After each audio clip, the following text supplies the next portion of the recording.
paparan hari ini. Terima kasih, Pak. Makasih Mbak Feby. Mbak Ruth Natalia, boleh dibantu share screen dulu.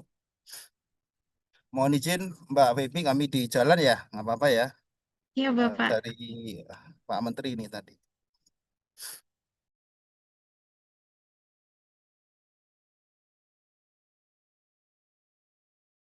Baik, Assalamualaikum warahmatullahi wabarakatuh.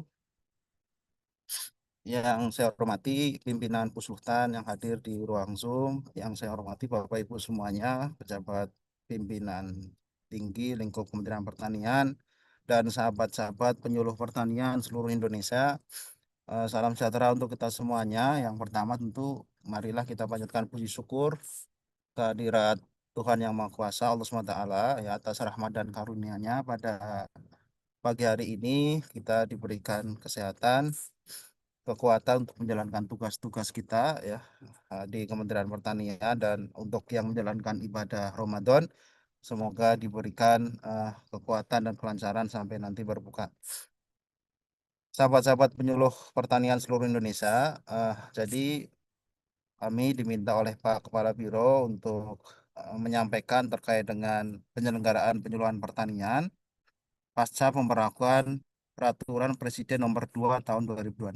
Ya, sebagaimana kita ketahui bersama, sahabat-sahabat semuanya ya, sebelumnya ada Inpres 3 2025 Pendaya Gunaan Penyuluh Pertanian mendukung swasembada pangan nasional.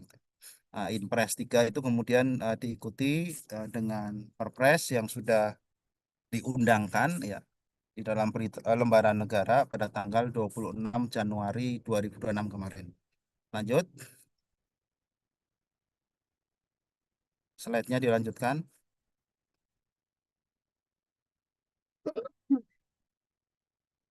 Lanjut, Mbak Ruth.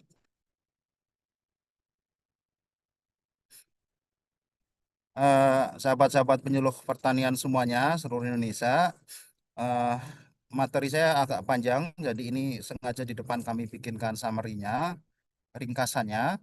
Ya, yang pertama, eh, sahabat-sahabat penyuluh semuanya harus tahu ya dan memahami bahwa telah terbit Perpres 2 tahun 2006 ya, Perpres 2 tahun 2006 tentang urusan pemerintahan konkuren tambahan di bidang pertanian ya yang mulai berlaku pada tanggal 26 Januari 2006. Perpres ini semakin memperkuat ya sahabat-sahabat semuanya terkait dengan ya kewenangan pemerintah pusat untuk melakukan pengelolaan penyuluh pertanian ASN ya. Dalam hal ini adalah PNS dan P3K ya. Jadi pasca Inpres 3 2025 diikuti dengan Perpres ini semakin kuat ya sahabat-sahabat penyuluh semuanya itu di bawah komando Kementerian Pertanian. Oleh karena itu nanti ya pasca terbitnya Perpres 2 2006 karena kewenangan pengelolaan penyuluh pertanian ASN itu sepenuhnya menjadi kewenangan pusat ya dalam hal ini Kementerian Pertanian mulai dari perencanaan ya, pengadaan, pengembangan, peningkatan kapasitas penyuluh pertanian ASN, maka sudah tidak ada lagi formasi penyuluh pertanian ASN di pemerintah daerah. Kemudian teman-teman penyuluh pertanian, Bapak Ibu semuanya juga harus memahami sekalipun demikian ya, Perpres 2 2026 masih memberikan kewenangan ya kepada pemerintah daerah provinsi maupun pemerintah daerah kabupaten kota ya.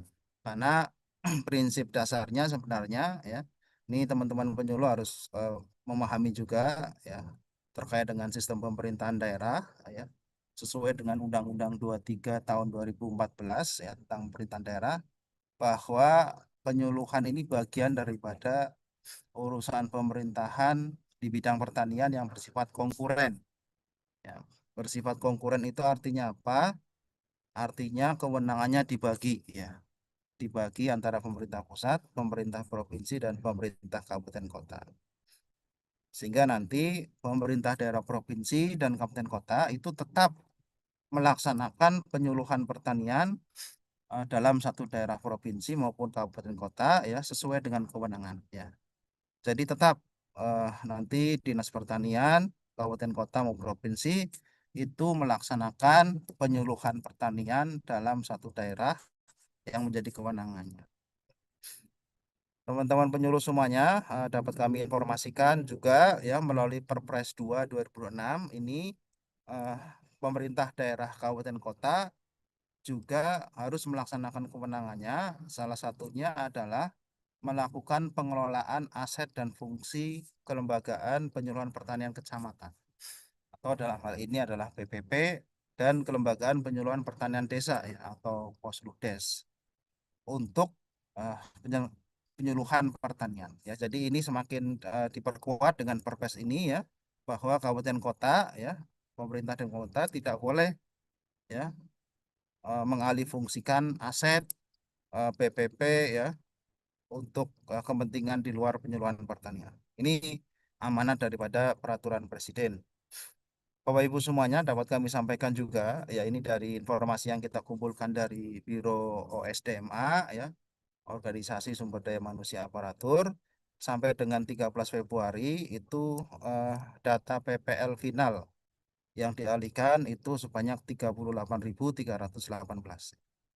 Di dalamnya ada komposisi PNS, ada P3K dan CPNS. Nah, nanti sahabat-sahabat penyuluh semua akan dilakukan penilaian kinerja ya, dengan bobot penilaian dibagi ya untuk sebanyak 40% itu dari kepala pusluh ya, kepala pusat penyuluhan, kemudian dari Balai Besar Penerapan Modernisasi Pertanian itu 40% dan dari pemilik iki mandat ya itu 20% ya. Mungkin ini nanti bisa kepala dinas gitu ya. Sebagai pemilik iki mandat itu tetap diberikan porsi untuk menilai teman-teman penyuluh pertanian semuanya. Nah, jadi teman-teman yang sehari-hari ya, bekerja di dinas ya, harapan kami tetap menjaga hubungan baik ya dan tetap bersinergi berkoordinasi dengan kepala dinas dan unsur-unsurnya. Bapak Ibu semuanya, jadi nanti harapannya penyuluh pertanian ini akan melakukan beberapa kinerja utama. Salah satunya adalah pendampingan program-program utama Kementerian Pertanian ya. Dan saya yakin ini sudah berjalan selama ini ya, pendampingan laporan LTT, peningkatan produksi, hilirisasi perkebunan ya, kemudian pemanfaatan alsintan, pendampingan penyusunan ERDKK ya, elektronik definitif kebutuhan kelompok, rencana kebutuhan kelompok, dan seterusnya ya. Nah, termasuk nanti pengawalan dan pendampingan CPCL bantuan pemerintah. Nah, ini menjadi apa namanya target yang akan dinilai oleh Pusluh, Kepala PRMP dan tadi ya Kepala Dinas dengan porsi masing-masing yang tadi saya sampaikan. Lanjut,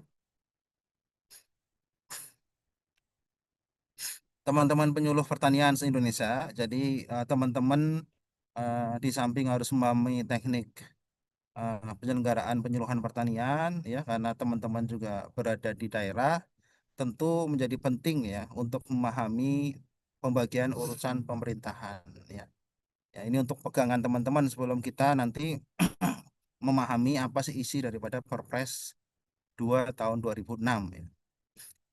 Jadi teman-teman penyuluhan harus memahami bahwa urusan pemerintahan itu dibagi menjadi tiga. Yang pertama yang bersifat absolut, ya, yang bersifat absolut itu yang sepenuhnya menjadi kewenangan pusat, ya, pertahanan, keamanan, agama, justisi, politik luar negeri, moneter dan fiskal. Ya, ini sepenuhnya menjadi kewenangan pusat.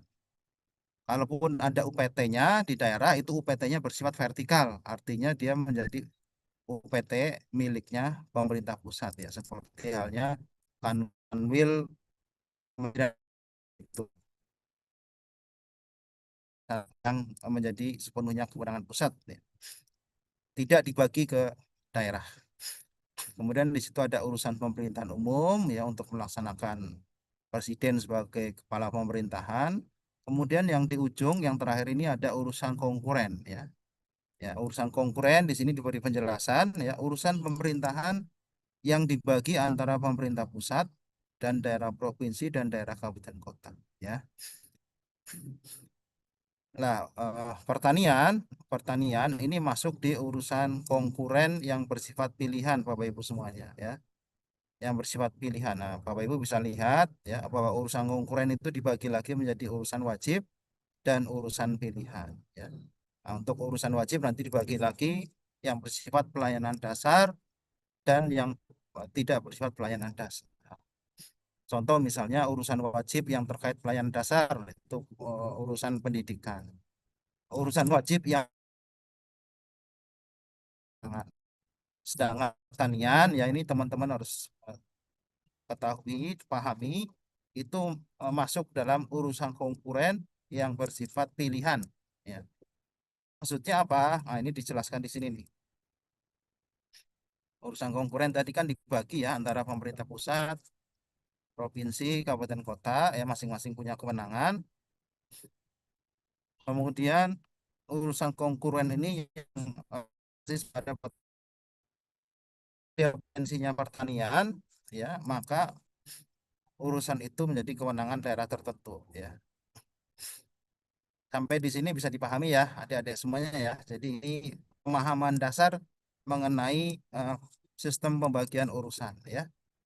Sehingga nanti bisa menjadi bahan adik-adik semuanya ya. Jangan keliru seolah-olah nanti adik-adik beralih ke pusat seolah-olah sudah apa namanya eh, tidak bisa bersinergi lagi dengan daerah. Tetap ya, tetap bersinergi, berkoordinasi dengan daerah karena daerah tetap memiliki kewenangan untuk melaksanakan penyuluhan pertanian sesuai dengan daerahnya masing-masing. Lanjut, lanjut Mbak Ruth.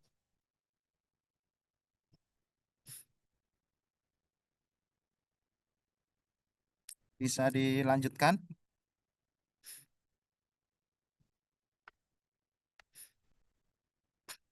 Teman-teman penyuluhan pertanian semuanya. Jadi ini prinsip pembagian urusan konkuren ya. Apa sih sebenarnya kewenangan pusat, apa kewenangan provinsi, dan apa kewenangan kabupaten kota? Prinsip dasarnya adalah ya, kalau pusat dia urusan pemerintahan yang lokasinya lintas daerah provinsi atau lintas negara. Nah, nanti yang provinsi oh, otomatis menyesuaikan ya urusan yang lokasinya lintas daerah kabupaten kota. Ya. Demikian pula yang kabupaten itu urusan pemerintahan yang lokasinya dalam daerah kabupaten kota. Kemudian usernya atau penggunanya itu adalah lintas daerah provinsi atau lintas negara itu yang pusat. Sementara yang provinsi ya urusan yang penggunanya itu lintas daerah kabupaten kota. Ya. Misalnya usaha perkebunan di bidang kelapa sawit misalnya, kalau dia melintasi usaha budidayanya ya kabupaten kota ya maka dia menjadi penerbitan izin usaha perkebunannya menjadi kewenangan provinsi. Kalau dia masih dalam skop kabupaten kota, maka dia menjadi kewenangan bupati. Kemudian urusan dampak negatifnya lintas daerah provinsi atau lintas negara. Ya, ini menjadi kewenangan pusat. Nah, nanti yang kewenangan provinsi, kewenangan kabupaten kota menyesuaikan. Kemudian urusan yang penggunaan sumber dayanya lebih efisien apabila dilakukan oleh pemerintah pusat. Ya. Kemudian urusan yang peranannya strategis bagi kepentingan nasional, ya, termasuk dalam konteks sekarang ini ya pemerintah pusat sedang melaksanakan ya asta cita Bapak Presiden khususnya yang kedua ya untuk mewujudkan swasembada pangan nasional ya. Ini menjadi satu urusan yang peranannya sangat strategis ya untuk pertahanan dan keamanan eh, nasional kita ya karena kebutuhan pangan itu kebutuhan yang sangat fundamental ya yang tidak boleh ya, ditunda. Lanjut.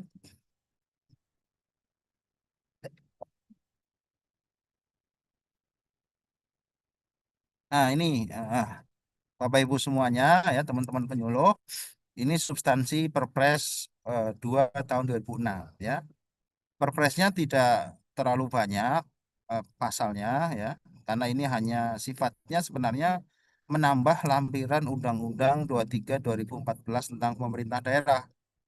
Ya, karena di dalam Undang-Undang Pemda, ya Undang-Undang 23 2014 memang yang saat ini berlaku belum mengatur mengenai ya sub urusan ya atau sub bidang penyuluhan pertanian. Ya, makanya terbit Perpres ini untuk melengkapi ya Undang-Undang Pemda Bapak Ibu semuanya. Jadi sebenarnya substansinya nggak terlalu banyak.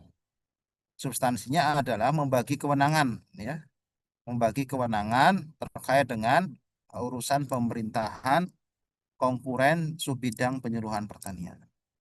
Apa yang menjadi kewenangan pusat, apa yang menjadi kewenangan provinsi, apa yang menjadi kewenangan daerah kota, itu diatur di Perpres ini Bapak Ibu semuanya.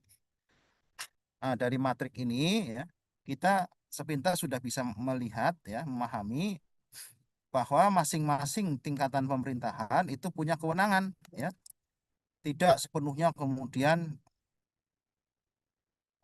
dilaksanakan oleh pusat. Tidak ya, ini teman-teman penyuluh harus bisa memahami ini.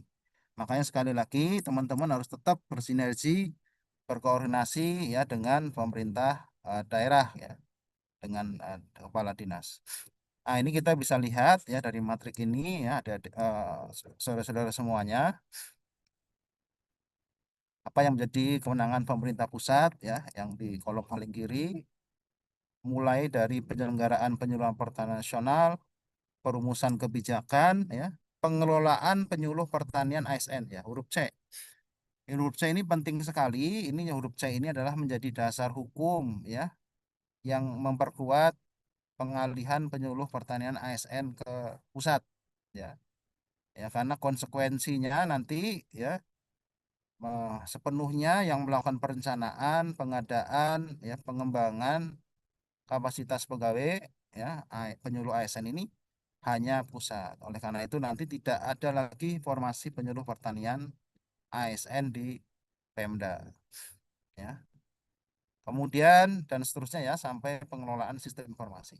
Apa yang menjadi kewenangan provinsi ya saudara-saudara bisa sama-sama kita baca. Yang pertama, pelaksanaan penyuluhan pertanian dalam satu daerah provinsi.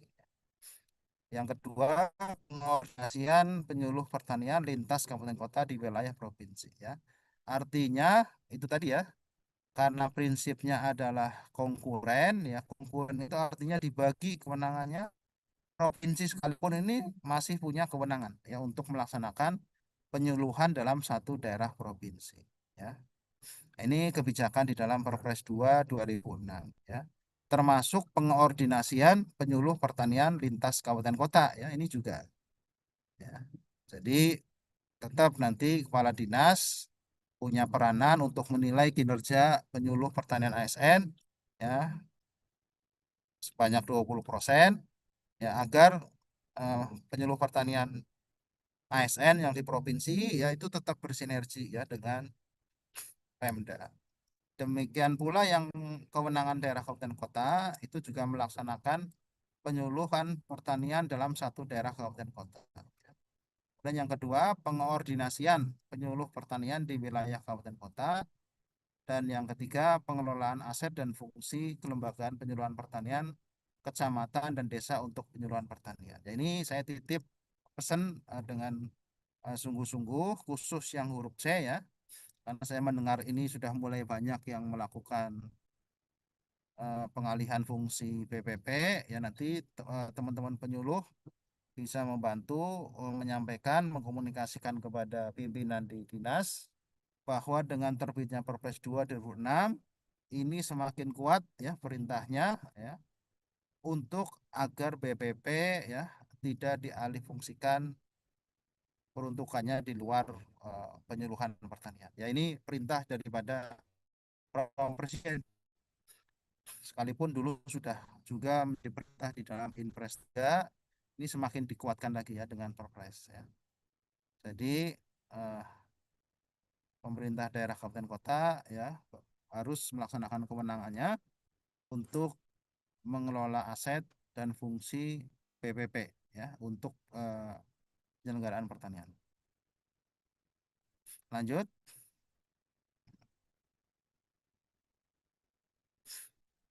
Saudara-saudara semuanya ya, sahabat-sahabat penyuluh semuanya. Jadi nanti karena Perpres ini masih bersifat umum, ya Perpres itu hanya mengenai kewenangan-kewenangan yang dibagi antara pusat, provinsi, kabupaten, kota, maka ya penjabaran daripada Perpres itu nanti akan diatur di dalam Kepmendagri ya, Keputusan Menteri Dalam Negeri yang mengatur mengenai klasifikasi, kodifikasi, dan nomenklatur perencanaan pembangunan serta keuangan daerah. Ya, nanti di sana diatur ya, dijabarkan ke dalam program ya, kegiatan, subkegiatan, kinerja, indikator, satuan ya, daripada penyelenggaraan penyuluhan tadi ya. Untuk yang saat ini masih berlaku Kepmendagri 900 ya, titik 1 tahun 2025 ya. Nanti ke depan kita lakukan penyesuaian ya, karena sudah terbit Perpres 2 2026.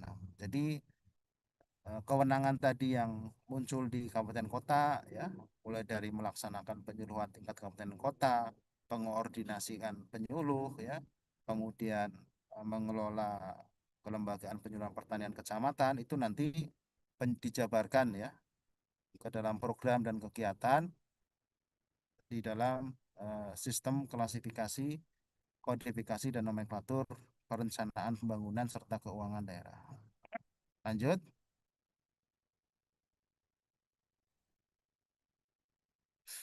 Nah, ini konsep penjabarannya ya, konsep penjabarannya ini masih konsep. Nanti ya, konsep ini akan coba kita usulkan masuk di dalam sistem kodifikasi tadi. Ya, biar nanti daerah bisa melakukan perencanaan dan penganggaran ya, Bapak Ibu semuanya. Karena untuk dapat melakukan perencanaan dan penganggaran di daerah itu harus masuk di dalam Kepmendagri tadi ya. Itu menjadi dasar hukum nanti daerah mengalokasikan anggaran untuk membiayai penyelenggaraan penyuluhan pertanian di daerah. Nah, ini untuk contoh misalnya ya, ini untuk kewenangan pusat melakukan ke bawah aja Mbak, yang kewenangan yang nomor 3, yang pengelolaan penyuluh pertanian ASN. Nah ini ya saudara-saudara semuanya ya, misalnya ini dibunyi di Perpresnya kan tadi kewenangan pusat salah satunya adalah pengelolaan penyuluh pertanian ASN ya. Maka ya penjabarannya itu adalah merencanakan ya, mengadakan, mengembangkan, dan meningkatkan kapasitas penyuluh pertanian ASN ya. Kegiatannya apa aja yang terkait dengan ini? Kegiatannya tentu adalah misalnya pemetaan pengusulan formasi ya, penetapan wilayah binaan ya, penyelenggaraan uji kompetensi ya, ini untuk teman-teman yang mau naik jenjang ya, kemudian pengembangan karir penyuluh pertanian ya. Nah, ini penjabaran ya dari Perpres 2 2016 yang nanti akan kita usulkan masuk di dalam Kependagri kodifikasi. Lanjut ke kabupaten kota, ke kewenangan kabupaten kota.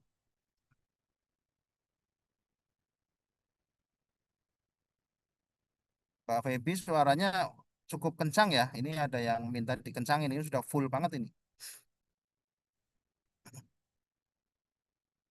Cukup bisa Bapak didengar ya Mbak Febi ya suaranya ya. bisa Bapak. Oke.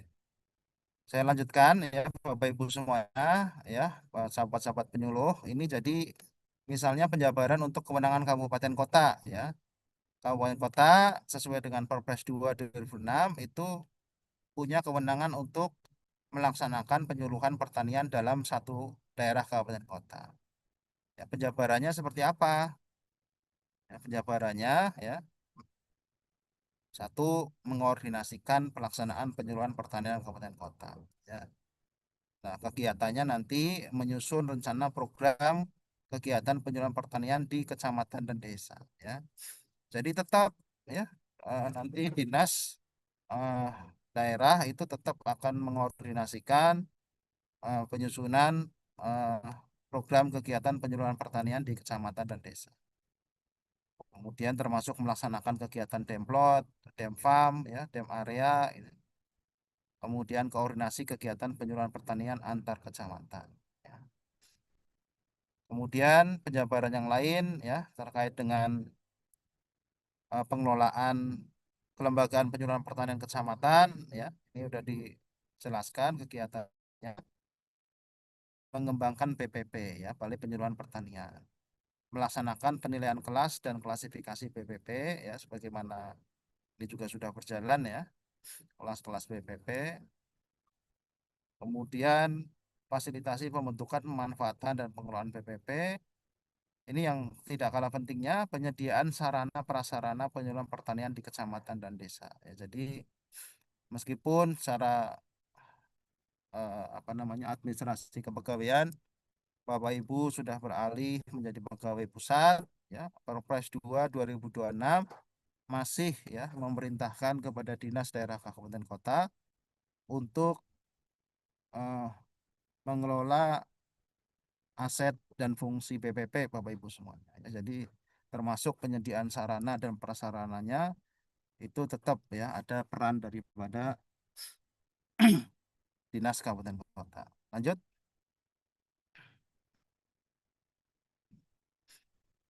lanjut Mbak Rut,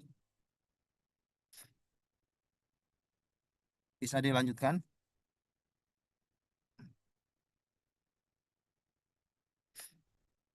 Nah ini Inpres 3 2025 ya tadi ya. Memang kita diberi waktu 1 tahun dan sampai dengan Januari atau Februari 2006 sudah beralih ya menjadi pegawai pemerintah pusat. Lanjut aja ini. Nah, saat ini data final yang dialihkan per 13 Februari itu sebanyak 38.318. Lanjut.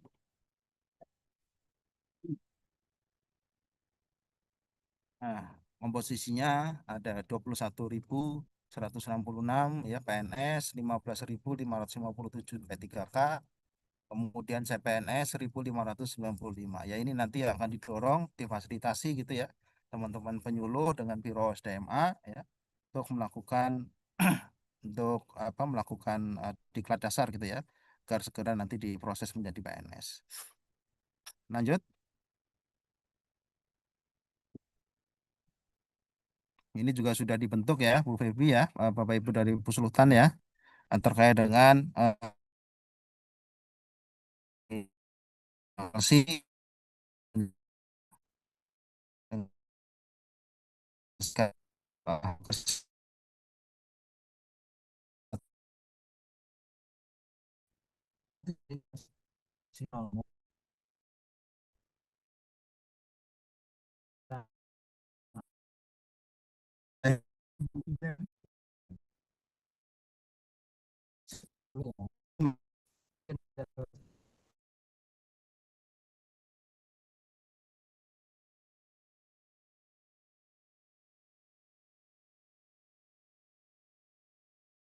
Mohon izin Bapak, mungkin ada kendala di internetnya Pak.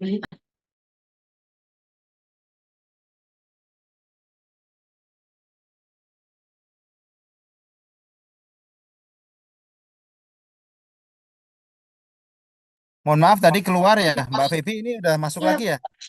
ya Sudah Pak, masuk. barusan sudah lancar lagi nih Pak. Oke. Lanjut, Baik, ini lanjut. silakan Ini Pak. kan sudah terbentuk kan ya ini ya, Kelsey dan Timja. Nah, ini rinciannya ya, berapa banyak yang utama, madya, muda dan pertama ya, sesuai jenjang jabatan dan rincian berdasarkan golongan. Itu juga sudah dikompilasi oleh Biro OSDMA ya. Lanjut. Ini predikat kinerja nanti Bapak Ibu akan dinilai ya sesuai dengan Permen Pan RB 6 2022 ya. Nah, nanti pejabat penilai ini harus memahami ya eh, kuadran kinerja pegawai ya. Ada sangat baik ya, ada baik, ada butuh perbaikan ya. Kemudian nanti akan dinilai apakah di atas ekspektasi, sesuai ekspektasi ya atau di bawah ekspektasi. Lanjut.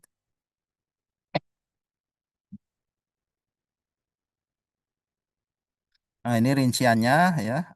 Kalau realisasi kerjanya di atas 100% ya, bobotnya, range-nya, koefisiennya, nilainya, maka ratingnya akan diberi nilai di atas ekspektasi. Ya, ini sesi ini mungkin lebih banyak nanti teman-teman Biro OSDMA ya untuk menjabarkan lebih dalam lagi terkait dengan perhitungan nilai dan predikat kinerja penyuluh pertanian. Lanjut. Nah, ini yang tadi saya sampaikan ya. Jadi nanti bobot penilaiannya tetap ada diberi kewenangan Pusluh 40% ya, PBRMP 40% dan 20% ini pemilik izin mandat ya, indikator kinerja individu mandat ya. Ini dalam hal ini adalah dinas ya. Jadi tetap saudara-saudara semuanya nanti tetap berkoordinasi dan bersinergi dengan dinas masing-masing. Karena dinas nanti akan tetap punya peranan untuk menilai Bapak Ibu semuanya. Lanjut.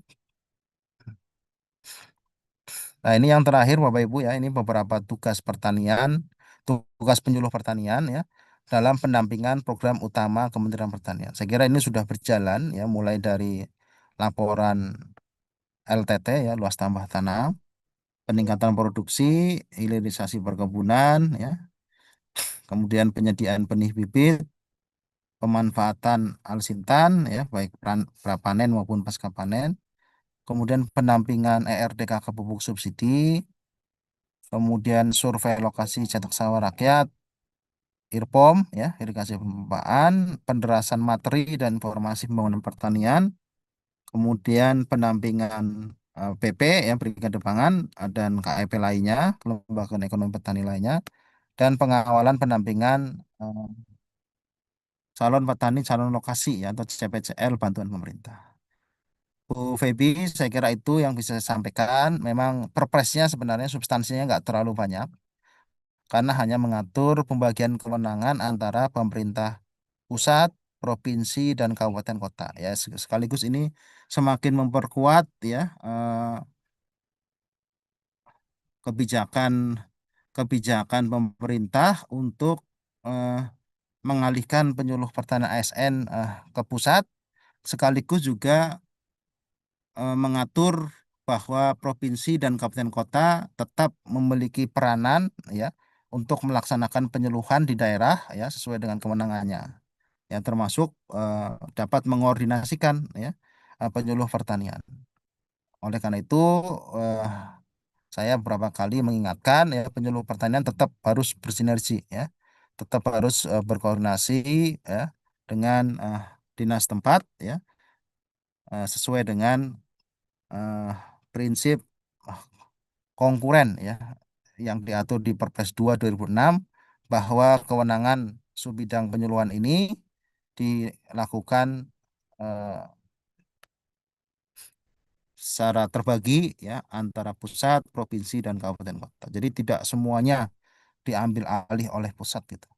Demikian Bu Feby, kurang lebihnya saya mohon maaf. Wallahul muwaffiq ila aqwamit thoriq. Nasrul minallah wa fathun qarib. Assalamualaikum warahmatullahi wabarakatuh. Waalaikumsalam warahmatullahi wabarakatuh. Terima kasih kami ucapkan kepada Bapak Dr. Eji Kurnia Darmawan selaku Ketua KLC Penyusunan Perundang-undangan 2 dari Biro Hukum atas paparan sosialisasi Perpres nomor 2 yang sudah dilakukan hari ini. Baik, kita lanjutkan berikutnya mohon izin untuk Bapak Kapus dulu. Apakah sudah hadir Bapak? Baik, Baik, Bapak Kapus. Mari sama-sama kita dengarkan arahan dari Bapak Kapus. Dipersilakan. terima kasih Bu Feby. Bismillahirrahmanirrahim. Assalamualaikum warahmatullahi wabarakatuh. Selamat pagi, Bapak Ibu, para penyuluh yang kami cintai, dimanapun Bapak Ibu berada di seluruh Nusantara. Alhamdulillah, pagi hari ini kita diberikan kesehatan, keselamatan, kekuatan untuk menjalankan tugas-tugas kita, meskipun kita saat ini berada di bulan suci Ramadan. Mudah-mudahan ini menjadikan kita lebih semangat lagi dalam bekerja, karena semakin banyak pekerjaan kita lakukan, semakin banyak amal yang akan kita peroleh. Insyaallah, amin. Bapak Ibu yang telah hadir, Alhamdulillah ini 16.000 para penyuluh seluruh Indonesia.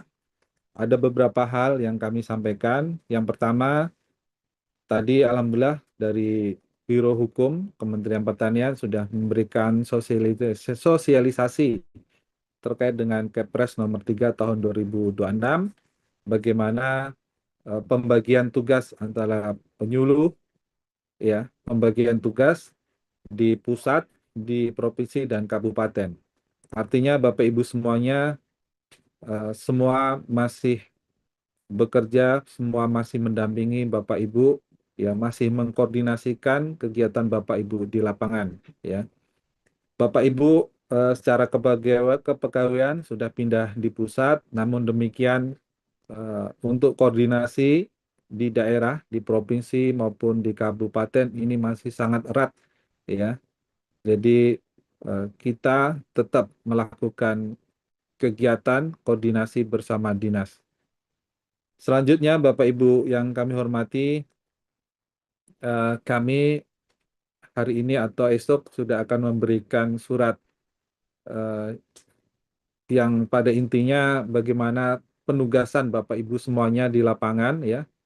Ini kami sudah koordinasi pada hari Jumat kemarin bersama semua eselon 1 Kementerian Pertanian dan sudah ada petunjuk bagaimana penugasan Bapak Ibu semuanya di lapangan, ya, untuk sama-sama berperan aktif melakukan kegiatan pendampingan dan pengawalan terhadap program strategis Kementerian Pertanian. Bapak Ibu, kita ketahui ya di Kementerian Pertanian ini ada 8 ya dirjen teknis ya kurang lebih. Ada sektor tanaman pangan, ada hortikultura, ada peternakan, ada perkebunan, ada PSP, ada lahan dan irigasi. Ya, ada 6 subsektor teknis ya. Nah, selanjutnya Bapak Ibu semuanya kami mohon nanti untuk mengawal di komoditas subsektor yang kami sebutkan tadi ya. Dengan diantaranya melakukan pendataan CPCL, kemudian nanti melaporkan data pencapaian target program prioritas, ya, dan tentu terlibat di dalam kegiatan pembinaan, pengawasan, evaluasi yang dilakukan baik oleh Sekretariat Jenderal, Dirjen, Kepala Badan maupun oleh Inspektorat Kementerian Pertanian.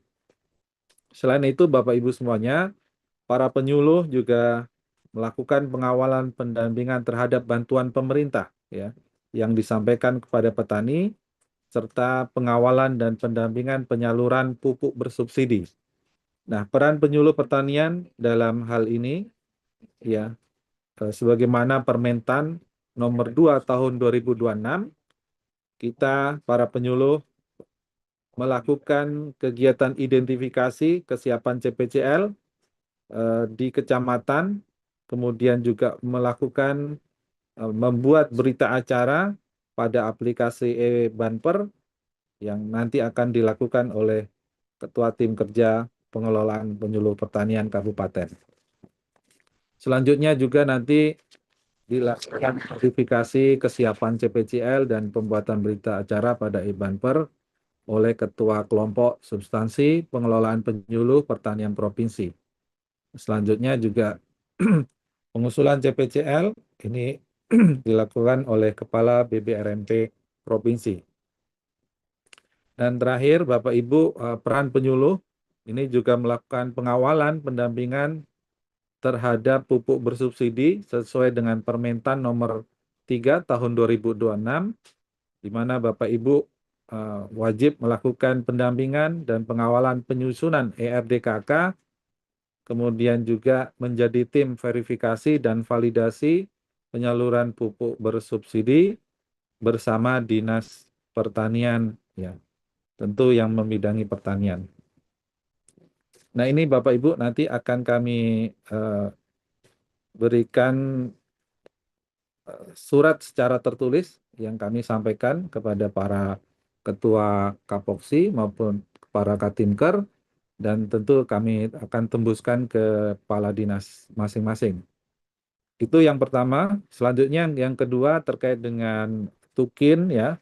Bapak Ibu semuanya perlu kami klarifikasi bahwa untuk Tukin ini tidak ada perbedaan antara ASN maupun P3K. Semua kami usulkan bersamaan menyeluruh tanpa terkecuali ya untuk para ASN dan P3 yang sudah memenuhi syarat.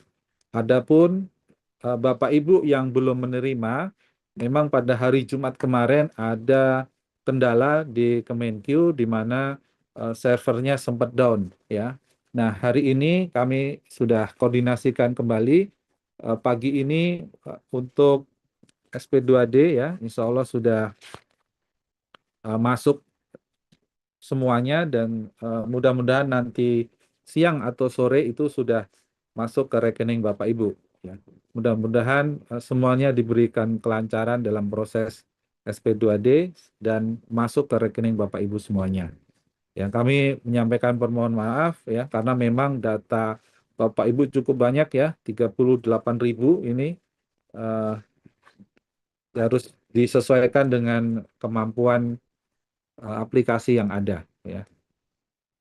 Jadi insya Allah Bapak Ibu Tukin semuanya akan terselesaikan.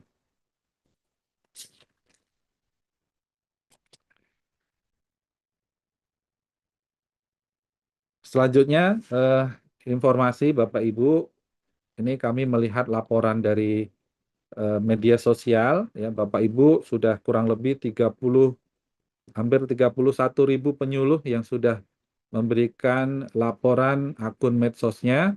Dan rata-rata untuk Instagram maupun TikTok itu kurang lebih punya follower 500. Nah, ini masih perlu ditingkatkan ya Bapak Ibu semuanya. Nanti di akhir Februari kami akan cek kembali. Mudah-mudahan masing-masing bisa mencapai 1.000 follower minimal. Ini penting sekali Bapak Ibu mengingat saat ini Kementerian Pertanian ya dalam 1 dekade terakhir ini sudah bekerja luar biasa untuk sektor pertanian ya, baik anggaran maupun kerja-kerja di lapangan ini sudah terlihat ya. Jadi Bapak Ibu di sini mempunyai peran yang sangat penting untuk memberikan informasi ya kepada masyarakat terkait dengan capaian kinerja Kementerian Pertanian dan juga program-program kerja ya, kebijakan-kebijakan pemerintah.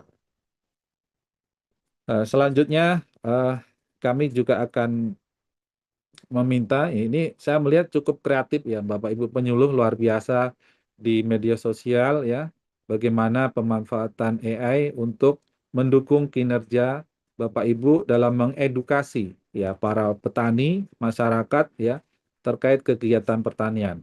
Ini menarik dan kami akan meminta Bapak Ibu yang memposting apakah itu bentuk informasi di lapangan terkait kebutuhan petani ya berupa infografis ya. Ini kalau sudah dilihat 1.000 orang lebih berarti ini sudah bagus ya. Nah, untuk itu nanti akan kami coba buatkan Google Form ya Bapak Ibu yang sudah memiliki viewer di atas 1.000 untuk postingannya terkait dengan edukasi Bapak Ibu menggunakan infografis. Ini nanti akan kita lihat. Kita akan berikan apresiasi ya, Bapak Ibu semuanya. Nanti tolong Bu Feby bisa memberikan Google Form. Ini untuk memicu Bapak Ibu semuanya. Saya rasa itu Bapak Ibu beberapa informasi yang dapat kami sampaikan. Sekali lagi terima kasih atas kerja kerasnya. Mari kita terus semangat. Sehat selalu Bapak Ibu semuanya. Dan sekian. Terima kasih. Wassalamualaikum warahmatullahi wabarakatuh. Waalaikumsalam warahmatullahi wabarakatuh. Terima kasih Bapak Kapuslu. Mari sama-sama kita lanjutkan kembali acara kita yang terakhir adalah paparan dari tata usaha kepada Ibu Caca. Kami persilahkan.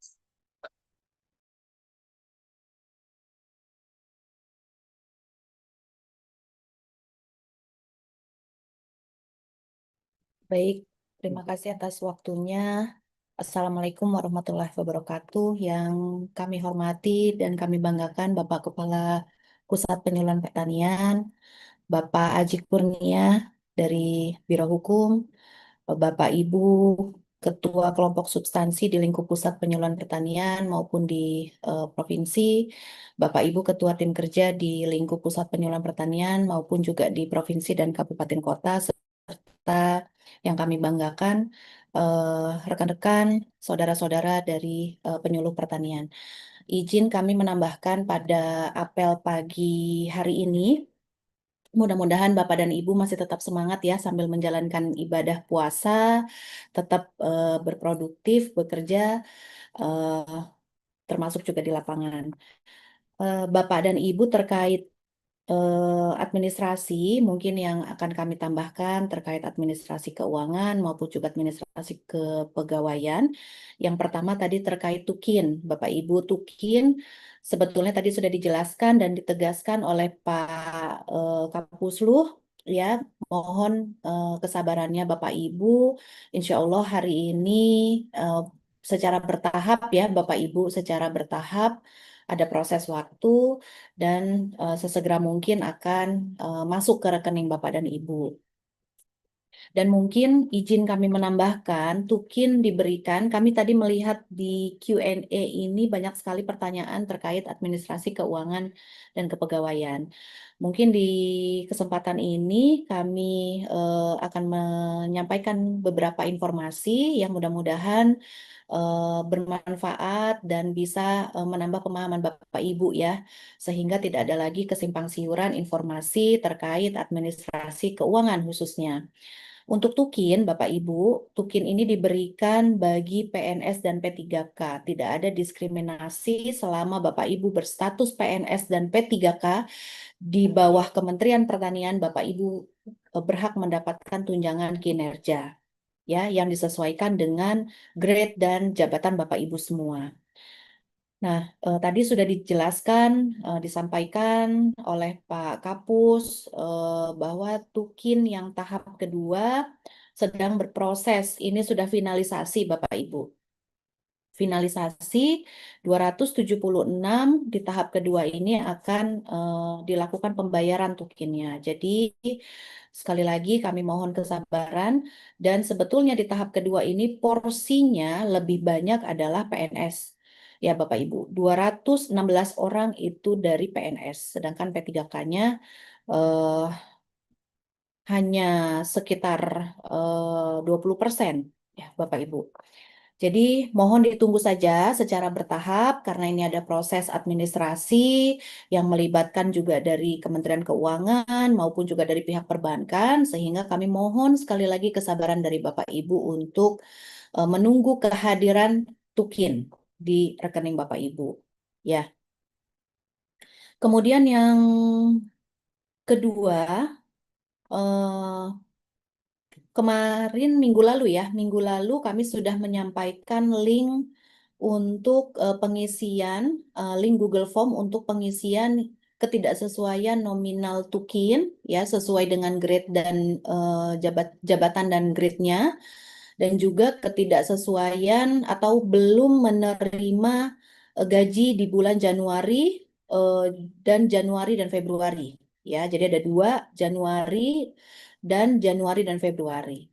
Nah, cukup cukup banyak kami menerima yang ketidaksesuaian Tukin. Lagi-lagi Bapak Ibu, ini perlu proses waktu penyesuaian ya, dikarenakan memang jabatan yang tidak sesuai semula ada ketidaksesuaian jabatan di dalam aplikasi si ASN dengan dokumen yang dimiliki Bapak Ibu. Ada yang sudah naik jabatannya namun tidak terupdate di si ASN dan ini sebetulnya dilakukan generate Bapak Ibu, dilakukan generate oleh Biro OSDMA. Kami sudah menerima semua data-datanya dan akan kami proses bersama dengan teman-teman di Sekretariat Badan maupun juga di Biro OSDMA. Sekali lagi kami mohon kesabarannya Bapak Ibu ya untuk menunggu proses waktu ini.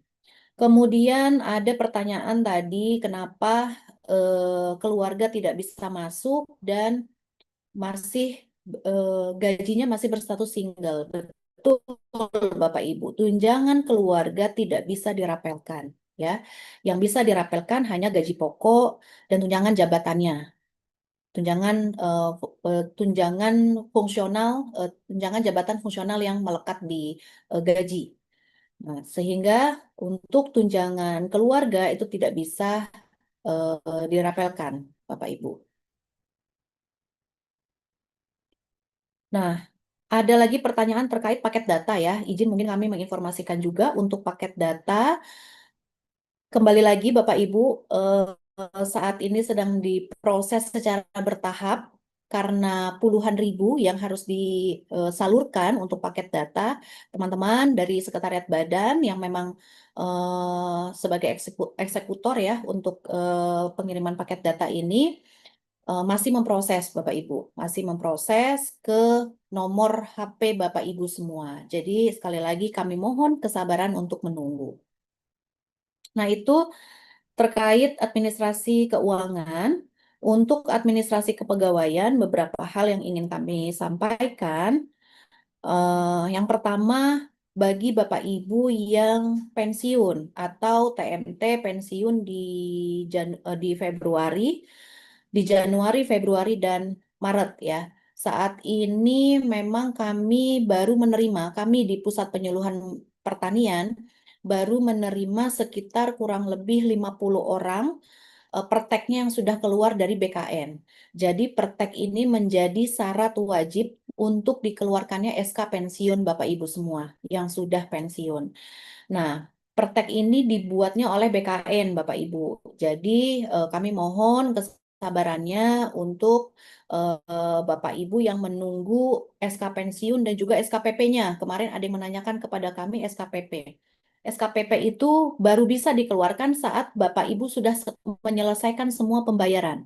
Artinya Bapak Ibu sudah menerima semua hak-hak yang terkait administrasi keuangan dari Kementerian Pertanian. Selama Bapak Ibu belum selesai menerima gaji, tukin, uang makan, dan lain sebagainya, SKPP tidak bisa dikeluarkan terlebih dahulu, ya. Sehingga mohon ditunggu nanti saat semua sudah selesai yang berhubungan dengan administrasi keuangan, pembayaran selesai, baru Bapak Ibu bisa menerima SKPP. Ya, SK pensiun akan dikeluarkan oleh Biro OSDMA. Ya, jadi ini juga membutuhkan proses ya, Bapak Ibu. Kemudian yang kedua, kenaikan pangkat. Kenaikan pangkat sebagian sedang menunggu prosesnya ya. Prosesnya saat ini sedang menunggu di TTE oleh Bapak Sekretaris Badan. Ya, jadi tidak di kami di Pusluh, namun prosesnya di Sekretariat Badan. Sehingga kami mohon Bapak Ibu juga bisa menunggu kesabarannya untuk menunggu proses ini. Kemudian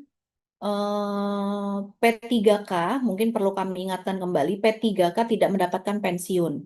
Dan tadi saya melihat di Q&A batas terkait pertanyaan masa pensiun ya, masa pensiun untuk P3K.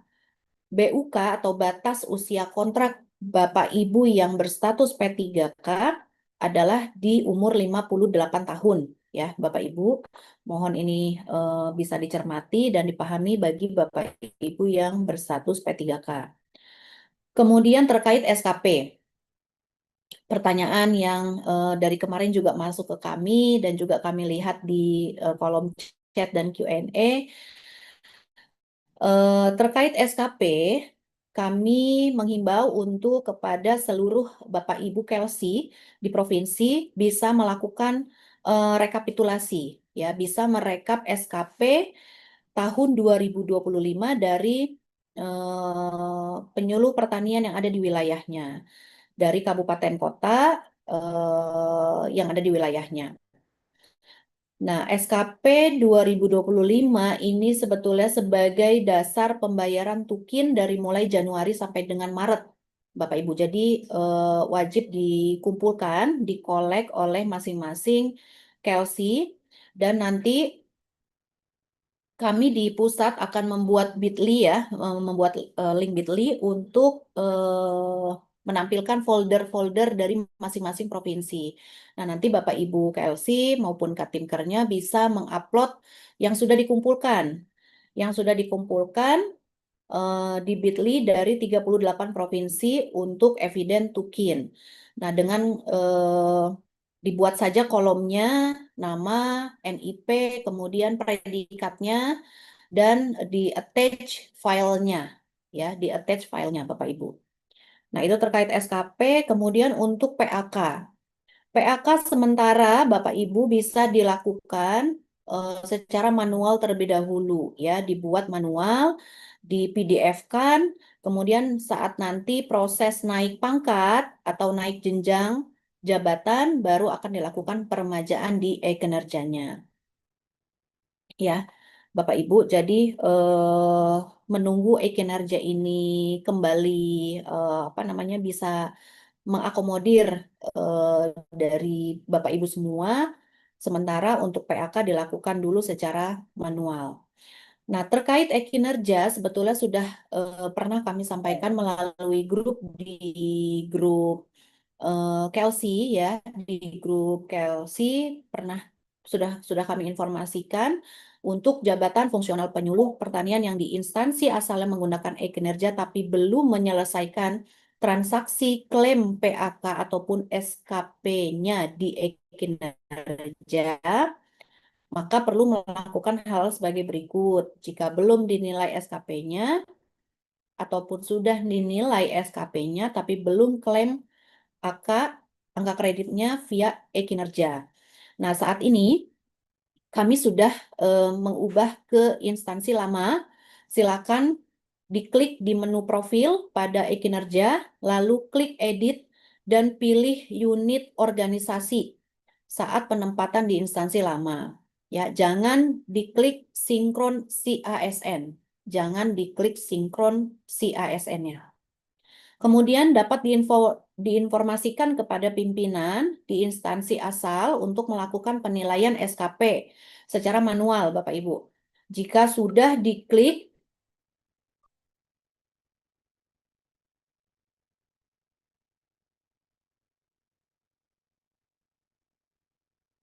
ya, jika sudah dinilai, klik kirim CASN di tombol penilaian. Kemudian selanjutnya klaim PAK di fitur angka kredit sampai di TTE dokumen PAK atau dokumen tanda tangan basahnya diunggah di e-kinerja. Kemudian lakukan klik sinkron AKSI ASN, dapat dicek di akun My ASN masing-masing pada menu layanan ASN, update data, kemudian riwayat angka kredit jika memang riwayat angka kreditnya sudah berhasil mengalir. Nah, terakhir kembali ke menu profil, lalu klik sinkro CASN untuk mengembalikan data ke Kementan. Ya, Bapak Ibu mungkin bisa dipelajari. Nanti kami juga akan mengulang lagi untuk mengirimkan terkait pertanyaan terkait e-kinerja ini. Kemudian ada pertanyaan mutasi saat ini apakah sudah bisa? Belum bisa, Bapak Ibu. Mutasi saat ini belum bisa dilakukan karena kami khawatir apabila nanti ada yang memaksa melakukan mutasi, maka akan datanya akan berantakan lagi. Ya. Kemudian pertanyaan uang makan. Uang makan nanti akan dihitung basisnya dari kehadiran yang melalui G-form yang sudah diberikan kepada Bapak Ibu ya. Dan saat ini masih dalam proses rekapitulasi. Kemudian terkait penyesuaian ijazah akan dilakukan ujian KPPI ya. Medianya input melalui link 3G form yang sudah pernah diberikan dan nanti akan diproses secara berjenjang oleh tim di Sekretariat Badan. Kemudian terakhir, informasi yang kami ingin sampaikan terkait BPJS, Bapak Ibu. BPJS saat ini sedang diproses bertahap dokumen jadi gini, untuk mengusulkan BPJS, Bapak Ibu, dokumen yang dibutuhkan itu adalah SPM gaji, slip gaji, dan SP2D. Nah, nanti 3 dokumen ini akan disatukan dengan data pribadi Bapak Ibu semua yang ada di G-form, ya, by NIK. Nah, setelah disatukan, baru kami bisa mengupload atau mengajukan ke BPJS-nya, sehingga ini prosedur dan membutuhkan proses waktu, Bapak Ibu. Jadi mohon ditunggu saja terkait BPJS. Mungkin demikian yang bisa kami sampaikan terkait informasi administrasi keuangan maupun juga administrasi kepegawaian. Itu saja, demikian. Assalamualaikum warahmatullahi wabarakatuh. Kami kembalikan ke Mbak Feby.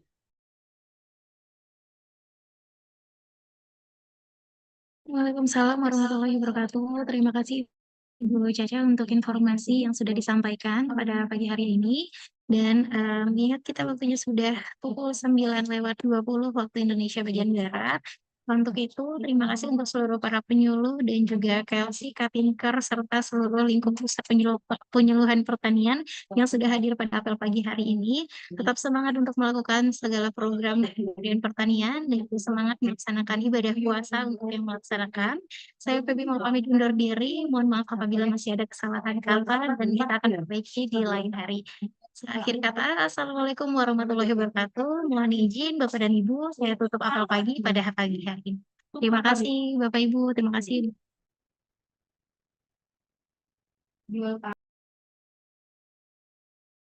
Recording stopped.